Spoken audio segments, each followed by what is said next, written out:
Ang success sa negosyo nagsugod na siya sa pagwagtang sa maduha-duhaon natong pangunahuna. Kana bang kinaiya nga doubtful ka? Kana bang wala kay salig sa imong kaugalingon? Usahay permente ta mangutana.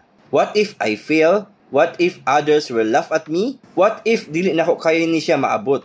Daghan kayo yung tag mga question na what if. O kining what if gina-question nato ni sa atong kaugalingon. Pero higala mo success ka sa negosyo. Kung i-change nato ning word na what if, i-change nimo ni into positive question. Like, what if I succeed? Kinahanglan undangon nato ng pagduda sa atong kaugalingon. Dili ni makatabang sa pag-uswag sa nato sa pagninegosyo. Kung dili magbirani nato nga dili ta makasugod ug mo give up pa noon sa pagninegosyo. Kuhaan ang pagduda sa imong kaugalingon. Kung dili mahimo kang positibo na tao.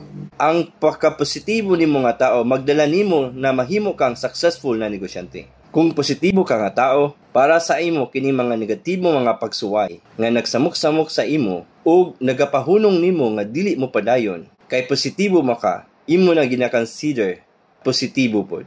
Ning giila na kining mga pagsulay makatabang nimo para ka mahimong lig-on ug dili matarog na negosyante.